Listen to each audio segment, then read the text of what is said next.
참 좋으신 하나님, 호산나 그 이름에 영광을 올려드립니다. 이 시간에 우리에게 임하여 주셔서 우리의 입술 속에 살아있는 우리 신앙의 고백이 되도록 호산나 호산나, 다윗의 자손 예수 그리스도를 찬양하는 거룩한 입술 되도록 은혜 내려 주옵소서. 예수님의 이름으로 감사하며 기도드리옵나이다. 아멘. 네, 생각의 오류라는 책이 있습니다. 그 책에 보게 되면은 우리 사람들이 종종 오류에, 생각의 오류에 빠지게 되는 일들을 이렇게 열거해 놓은 부분들이 있습니다. 거기 보게 되면 사람들이 주로 이 생각의 오류에 빠지는 것 중에 하나가 뭐냐면은 단순하게 생각한다는 겁니다. 사실은 사람들이 왜 그렇게 단순하게 생각하느냐, 저는 그렇게 이야기해요. 세상이 너무 복잡하니까 사람들이 보편적으로 깊게 생각하기보다는 좀 단순하게 생각하려고 한다는 것입니다. 여러분, 가정에 종종 그런 일 있지 않아요? 상대방이 길게 이야기할 때, 종종 길게 얘기할 때가 있잖아, 그죠? 저도 그렇지만 길게 얘기할 때, 여러분 그러면 그 얘기 들을 때 여러분 뭐라고 얘기하셔요? 그럼 이렇게 보통 얘기하지 않습니까? 그래, 그럼 결론이 뭐야? 라고 질문을 할 때가 있지 않습니까? 종종 그것 때문에 우리가 혼나기도 많이 나지 않습니까? 근데 사실은 그 일 때문에 사실은 우리가 그렇게 우리 마음속에 이야기가 막 복잡하게 길어지니까 우리 내면에는 좀 단순화시키고 싶은 본능이 있는 거죠. 그리 보고 싶은 거죠. 그 반면에 내가 단순하게 듣고자 하지만 그 또 다른 얘기를 깊게 듣지 못하기 때문에 그렇게 우리는 잘 듣지 않고 그만큼 잘 생각하지 않는다라고 이야기를 하고 있는 것입니다. 결국 우리 안에 더 많이 생각할 수 있는, 볼 수 있는 여지들이 이제 보지 못하게 되는 거죠. 결국 내 안에, 우리 안에 가지고 있는 오류에 빠지게 된다라고 저자는 그렇게 우리에게 이야기합니다. 오늘 보시게 되면 오늘 본문에도 나와 있는 그 사람들이, 이 집단에 예루살렘에 모여 있는 수많은 사람들이죠. 이 역사학자 요세푸스 이야기하게 되면은 그 6월절에 올라오게 되는, 흩어져 있는 수많은 사람들이 올라오게 되는 그 인구를 보게 되면 대략 한 200만이 넘는다고 말합니다. 엄청나죠? 근데 이 사람들도 한결같이 집단적으로 생각에 오류에 빠져 있습니다. 그건 뭐냐면, 그는 예수님이, 입성하시는 예수님이 이 로마로부터 해방시켜줄 그런 사람이라고 생각하고 있는 거죠. 그뿐만 아니라 이 바리새인과 세리들도, 바리새인과 서기관들도, 이 대제사장들도 오류에 빠져 있습니다. 그들은 예수님이 메시아가 아니라고 생각하는 거죠. 제자들도 오류에 빠져 있습니다. 왜냐하면 예수님이 십자가에 죽으시면 안 된다고 생각하는 오류에 빠져 있습니다. 지금도 여전히 많은 사람들이죠, 교회 밖에 있는 믿지 않는 수많은 현대인들도 오류에 빠져 있습니다. 정작 복음이 무엇인지 복음 안에 들어와서 충분히 대화하지 않고 밖에서 들리는 이 단순한 얘기를 가지고 그렇다라고 생각합니다. 그들 역시 현대인들도 복음을 제대로 듣지 않은 채로 오류에 빠져 있습니다. 어떻습니까? 여러분, 혹시 오늘 이 자리에 있는 여러분들은 혹시 생각에 오류에 빠져 있지는 않으십니까? 신앙생활하면서 내 스스로 믿음 생활에서 믿음에 이렇게 지능탁처럼 여러분이 생각할 때 그 믿음의 모순이라 생각하고 오류에 빠진 적 없으십니까? 혹시 여러분 그런 일이 있다면 이번 한 주 여러분이 가지고 있는 이 생각의 오류로부터 이 고난 주간에 믿음으로 온전하게 돌아서는 날이 되기를 소망합니다. 혹시 여러분의 가운데, 여러분의 생각에 믿음의 오류에서 벗어난 것이 있다면 이 한 주간에 진리로 돌아오는 놀라운 거룩함이 있기를 주님의 이름으로 축원합니다. 그러면 어떻게 우리 주님은 이런 엇갈린 생각이죠, 이 오류가 있는 이 엇갈린 오류로부터 어떻게 이 시선들을 바꿔주고 계실까요? 그것은 죄의 문제로 시선을 우리 주님은 과감하게 돌려내고 있는 것입니다. 여러분, 이 시대에 가장 우리 그리스도인들이 잘 사용하고 익숙한 단어가 뭐냐면은 죄라는 단어입니다.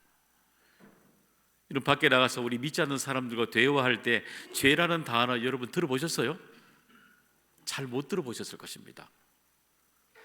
일종의 이 죄라는 단어는 교회 다니는 사람들이 주로 사용하는 고유 명사처럼 그렇게 돼 있어요. 믿지 않는 사람들은 이 죄라는 단어에 익숙하지도 않고 그렇게 사용되지가 않습니다. 근데 우리가 오늘 이 죄라는 단어 속에서 조금 우리가 의미를, 이 뜻을 보게 되면 우리가 조금 더 생각할 여지가 있습니다. 이 죄라는 단어는 뭐냐면은 빗나가다는 뜻입니다. 그 목표물에서 벗어나다, 빗나가다, 이 뜻이 뭐냐면은 죄라는 단어입니다. 우리 이렇게 질문해 볼 수가 있겠죠. 여러분의 일상 속에서 여전히 빗나가고 있는 것 없습니까? 여러분 한 주간을 살아가면서 내가 이렇게 살아가야 되는데 생각했는데 내 일상 삶의 가운데 어긋나는 것들, 빗나가는 것들 여러분 없으십니까? 있으실 겁니다. 물론 우리 종종 우리의 삶에 종종 어긋나야만이 살아갈 수 있는 여지도 많이 있죠. 종종 우리가 여름이 되면은 우리가 휴가를 가고 멀리 이렇게 밖으로 더 나가지 않습니까? 벗어나기를 원하지 않습니까? 종종 우리의 삶에 잠시 동안의 일탈은 필요합니다. 우리를 지키기도 하고 여유가 있기도 하죠. 근데 문제는 그런 일탈이 아니라 정말 문제를 일으키는 내 삶에 빗나가는 어긋나는 이런 일탈들이 큰 문제가 우리의 삶에 일어나고 있다는 것입니다. 현대인들이 종종 우리도 그럴 수 있죠. 이런 어긋나는 일들, 빗나가는 일들을 선택하는 삶을 살아가고 있다는 것입니다. 어떤 것들이에요? 마약이죠. 대표적으로 마약들이죠. 또 가정을 되게 우리가 흔들어 놓는 이 성적인 일탈들도 우리에게 유혹이 크죠. 내 안에 잘 모르고 있는 지나친 이기주의들입니다. 그래서 내 안에 자기 중심적인 감정을 마구 상대방을 고려하지 않고 막 쏟아내는 겁니다. 일방적으로 내 주장을 막 쏟아내는 겁니다. 이 시대가 그렇죠. 여러분 그 유튜브에 보세요. 상대방을 고려합니까? 소통이 안 되잖아요. 그렇기 때문에 일방적으로 유튜브를 진행하는 동안에 자기 얘기를 상대방을 고려하지 않고 일방적으로 쭉 풀어내 갑니다. 지나친 이기주의가 보여지고 있는 하나의 형태가 되는 거죠. 물론 다 그렇다는 건 아닙니다. 일방적이죠. 근데 문제는 일방적으로 이렇게 벗어나고 있는 어긋난 일들이 사회 안에 수많은 현상들이 너무너무 보편적으로 당연하다고 우리에게 들려지고 있다는 것입니다. 우리 생각의 오류의 책에 저자이 비롯하게 되면 이 시대에 수많은 사람들이 여기에 대해서 왜 그렇지? 왜 그렇게 사람들이 어긋나지? 라고 생각하는 의심을 잊어버렸다는 겁니다. 회의하는 것을 잊어버렸다는 것입니다. 어느 순간에 사람들이 집단으로 이렇게 어긋나고 엇갈리고 있는데도 불구하고 오류가 일어나고 있는데도 너무너무 당연하게 받아들이고 있다는 겁니다. 여러분 우리 편리함도 그렇잖아요. 지금 여러분 AI가 얼마나 급속도로 발전해 갑니까? 로봇도 얼마나 사람같이 발달해 오고 있습니까? 그런데 사람들은 이 편리함 속에 뒷면에 있는 비인간화가 겪게 될 수많은 걱정거리에 이 AI에 막 쏟아내고 있지 않습니까? 우려 속에 우리 안에 일어나고 있는 편리함 속에 찾아온 우려들도 그대로 나타내고 있지 않습니까? 왜냐고요? 빗나가고 있기 때문입니다. 사회의 생각이 빗나가고 행동이 빗나가고 우리가 보편적으로 받아들인 것들이 어긋난 일들이 빗나가고 있는 일들이 너무너무 이 세상에 당연하게 받아들이고 있기 때문인 것이죠. 그럼 예수님은 이 죄 빗나갔다 그랬잖아요. 목표물에 빗나가는 것에 대해서 왜 우리에게 시선을 이렇게 돌리라 말씀하고 있을까요? 그것은 우리에게 빗나간 것이 왜 시작이 되었는지, 빗나간 인생은 어떻게 살아가는 것인지, 빗나간 인생의 마지막 결과는 이 세 가지가 무엇인지를 우리에게 그대로 말씀해 주시기 위해서 우리에게 이 죄의 문제를 말씀하고 있는 것입니다. 빗나가는 겁니다. 왜 우리의 인생이 이 죄로부터 왜 이렇게 빗나갔지? 빗나간 인생이 왜 이렇게 살아가고 있지? 빗나간 인생의 끝자락을 바라보았을 때 우리의 인생의 끝자락에 빗나간 인생이 왜 이렇게 다르지? 이건요, 우리 하나님이 주시는 우리 인생의 빗나간 인생은 우리 주님이 주시는 죄의 문제를 만날 때 비로소 알게 되는 것입니다. 빗나갔다면 어긋났다면 어떻게 해요? 다시 돌아오라는 겁니다. 다시 돌아오라는 겁니다. 우리 인생의 가장 중요한 이 답을 주시기 위해서 돌아오라는 것입니다. 그래서 로마서 5장 20절에 이렇게 우리에게 말씀을 가르쳐 주십니다. 읽어봅니다. 율법이 들어온 것은 범죄를 더하게 하려 함이라. 그러나 죄가 더한 곳에 은혜가 더욱 넘쳤나니. 그렇죠. 오늘도 우리가 죄가 더할수록 어떻게 해요? 돌아올 때 용서도 깊습니다. 죄가 깊을수록 돌아올 때 용서함의 깊이가 크기 때문에 감사의 깊이도 큰 것입니다. 여러분, 우리 누가복음 15장에 나온 탕자가 돌아왔을 때 왜 그렇게 감정 깊이 회개를 할까요? 멀리 떠나기 때문입니다. 멀리 떠난 사람일수록 돌아옴의 깊이도 큰 겁니다. 멀리 내 삶에 깊이 떠나 있는 사람일수록, 빗나가는 인생일수록 돌아올 때 그의 인생이 크게 놀랍도록 임하게 되는 것입니다. 깨달음이 큰 거죠. 오류를 크게 만났기 때문에 돌아온 인생도 크게 되는 것입니다.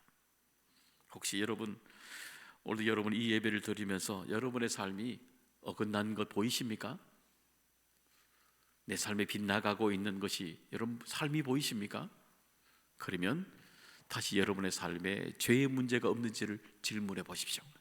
그리고 우리 하나님이 부르시는 다시 이 삶의 자리로 이 한 주간 돌아오는 여러분의 삶의 자리가 될 수 있기를 간절히 소망합니다. 두 번째는 이 땅의 떡이 아닌 하늘의 떡을 바라보라, 그렇게 말씀하시고 있습니다. 여러분, 우리 이 땅에 살아가는 우리들에게 이 땅에 살아갈 때 떡이 많이 필요합니다. 양식이 많이 필요하죠. 요즘 우리 봄이 왔잖아요. 봄이 오면 이 들에 가면은 냉이가 많이 나지 않습니까? 그 냉이에 된장찌개를 이렇게 넣어서 냉이 넣어서 끓이면 얼마나 맛있습니까? 그렇죠? 거기에 미나리에 삼겹살을 이렇게 구워서 먹으면 얼마나 더 좋습니까? 그렇죠? 우리에게 만나는 양식이 꼭 필요합니다. 이 양식만 필요할까요? 우리에게는요, 인정이라는 양식도 필요해요. 재물이라는 양식도 필요합니다. 가족이라는 양식도 필요합니다. 내게 살아갈 때에 내 안에 사랑이라는 양식도 필요합니다. 나이가 들어가면 학력이라는 배움에 대한 욕구도 필요합니다. 남자들은 우리 자동차도 필요하지 않습니까? 다 필요합니다. 이 땅을 살아가면서 이 땅에 우리에게 수많은 양식들이 너무너무 필요한 영역들이 너무너무 많죠. 그럼 이 땅에 살아가는 양식들이 필요 없을까요? 아니요, 꼭 필요해요. 그래서 우리 주님이 주기도문에서 뭐라고 가르쳐 주셨어요? 일용할 양식을 주시옵고. 이 땅을 살아가면서 우리들에게 믿음의 사람일지라도 당연히 이 땅에 살아가는 양식도 꼭 필요한 겁니다. 여러분, 이것도 기도하셔야 돼요. 그런데 왜 주님은 하늘의 양식을 오늘도 우리에게 말씀하고 있을까요? 우리 요한복음 4장 수가성 여인에 보면 알 수가 있죠. 그 수가성 여인이 이 부정한 삶을 살아오잖아요. 그리고 남편이 한두 명이 아니라 수많은 사람이 있는 삶을 살아오고 있었죠. 누가 봐도 그 여인의 삶에 대해서 부정하다 얘기 당연히 하죠. 그런데 정작 그가 사람들의 눈을 비워서 우물가에 나왔을 때에 예수님은 그 여인에게 어쩌면 동문서답과 같은 그의 삶의 답을 이렇게 주십니다. 요한복음 4장 13절 14절의 말씀 읽습니다. 예수께서 대답하여 이르시되 이 물을 마시는 자마다 다시 목마르려니와 내가 주는 물을 마시는 자는 영원히 목마르지 아니하리니 내가 주는 물은 그 속에서 영생하도록 솟아나는 샘물이 되리라. 그렇죠. 이 물을 마시는 자마다 다시 목마르리요. 그 여인의 삶의 자리죠. 그 여인의 삶의 자리에 여전히 반복되고 있는 일이 있잖아요. 여인이 하고 있는 반복되는 그 일은 아무리 마셔도 여전히 목마르다는 겁니다. 여러분, 우리의 삶에 종종 우리 삶에 유익하지 않는 것을 계속 반복하고 먹을 때가 많습니다. 내 눈에 어떨 때 이게 아니거든요. 아닌데도 불구하고 여전히 계속해서 뻔히 아는데도 여전히 반복해서 끊임없이 반복해서 먹는 양식들이 있습니다. 그런 것들이 있죠. 종종 그 양식들 때문에 내가 무너지는데도 불구하고 자꾸 먹습니다. 갈등이라는 거 알면서도요, 자꾸 쏟아냅니다. 문제를 일으킨 건 알면서도 자꾸 반복합니다. 여러분 알고 계셔요? 그것은 아무리 쏟아내어도 목말라요. 문제가 해결되지 않습니다. 혹시 여러분의 삶에 여전히 그 일을 계속해서 반복하고 살아가고 있지는 않습니까? 아셔야 됩니다. 그것은 아무리 많이 반복해도 목마른 인생으로 살아갑니다. 뒤에 반복하시죠. 주님이 주신 이 물을 마시는 자는 영원히 목마르지 아니하리니 내가 주는 물은 그 속에서 영생하도록 솟아나는 샘물이 되리라. 왜냐고요? 우리 하나님이 주시는 물은 왜 목마르지 않을까요? 계속 솟아나기 때문에 그렇습니다. 계속해서 우리의 인생에 가장 솟아나는 것 아닙니까? 가장 우물 밑바닥의 근본에서 솟아나는 것처럼 우리의 인생의 가장 목마름의 근본입니다. 우리 인생의 가장 목마른 그 뿌리 속에서 우리 하나님이 은혜를 주시기 때문에 우리 하나님이 주시는 물을 마시는 사람은 목마르지 않은 겁니다. 삶의 근본을 맞으십니다. 삶의 가장 밑바닥에 있는 가장 상처와 질고를 뿌들어 주십니다. 문제를 흔드시기 때문에 그 물을 마시는 사람은 목마르지 않는 삶을 살아가게 되는 것입니다. 목마르지 않아도 여전히 부족해도, 목말라도 부족해도 감사하지요. 부족해도 예전은 막 목마름을 쏟아내잖아요. 근데 하나님의 샘물을 마시는 사람은 기다릴 수 있어요. 왜냐고요? 이 또한 하나님의 섭리라면 이 또한 지나가리라. 하나님의 놀라운 섭리를 알기 때문이죠. 그리고 목마름이 내 안에 먼저 채워져 있기 때문에 그 대상을 향해서 조금이라도 넉넉함이 일어날 수 있게 되는 것입니다. 솟아나는 언어가 다른 겁니다. 솟아나는 이야기, 생각이 다른 겁니다. 내 안에 감춰져 왔던 수많은 오류들을 하나님의 은혜가 잔인히 다 깨뜨려 버리시는 거예요. 내 안에 부정적인 모든 것들을 은혜가 깨뜨리는 거예요. 반복되지 않는 거죠. 여러분 오늘도 여러분의 삶의 자리에 하늘의 것으로 여러분에게 채워주시는 영원한 샘물이 여러분 안에 새롭게 넘쳐난 이 한 주가 되기를 간절히 소망합니다. 세 번째는 지금과 함께 영원한 것을 바라보게 하시는 것입니다. 여러분 현대인들에게 중요한 것은 우리가 종종 사용합니다. 지금, 여기라는 겁니다. Here and now라고 그러잖아, 그죠?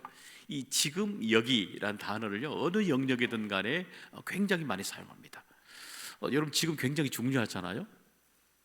지금 내 모습을 이렇게 들여다봐야 내 모습을 알 수 있고, 지금 내 모습을 들여다봐야만이 미래를 어떻게 살아갈 줄도 알고, 또 준비하는 것도 우리가 알 수가 있지 않습니까? 그렇기 때문에 지금 여기라고 바라보는 건 우리에게 꼭 필요한 것입니다.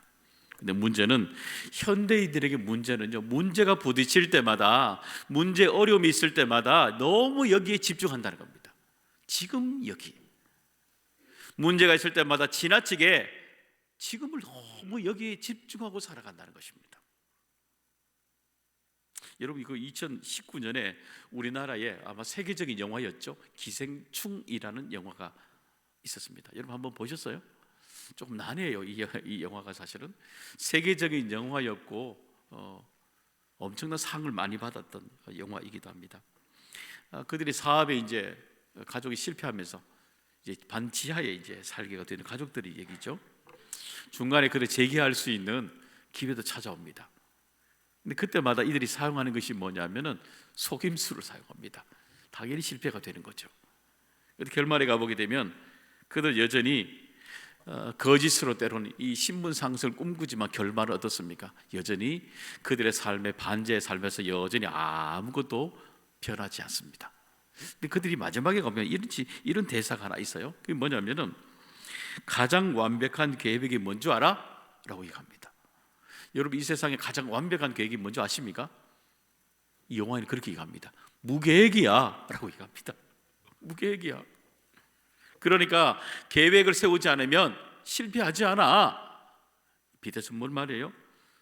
인생이 계획대로 안 되는 것 다 그거 아무리 계획 세워도 헛거다라고 말을 질문하고 있는 겁니다.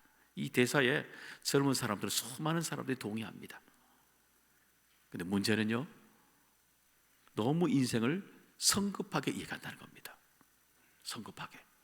그의 인생이 살아보지 않은 수많은 미래에 대해서 성급하게 이해한다는 겁니다. 여러분 보셔요. 우리도 예전에 다 잘 살았습니까?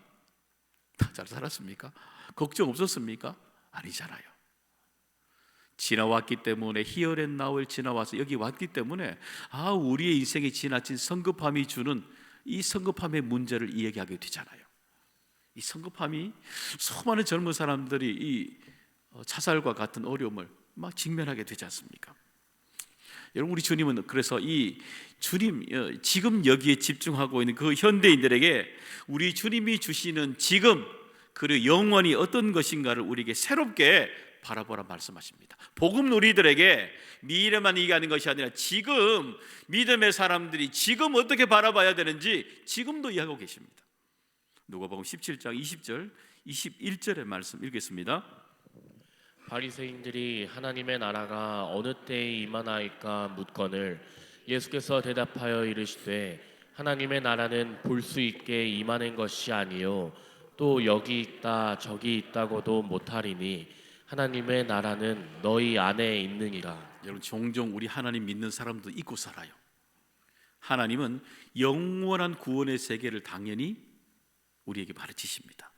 근데 그 못지않게 그 천국이 어디에 있어요? 하나님을 믿는 사람들은 믿을 때부터 이 안에 지금 하나님이 말씀하신 하나님의 나라가 우리에게 임하는 것입니다. 완전한 것은 아니지만 이 땅에 지금 우리가 하나님을 믿을 때에 하나님의 나라의 모형들을 우리 안에 충분히 누릴 수 있도록요, 세상의 수많은 은혜를 감당해 낼 수 있도록 하나님의 나라를 우리에게 주시는 겁니다. 너희 안에 믿음의 공동체 안에 있다는 겁니다. 믿음의 공동체 안에. 그리고 우리 안에 하나님의 나라가 여전히 임하게 된다는 것입니다. 익 지나가게 되는 거죠.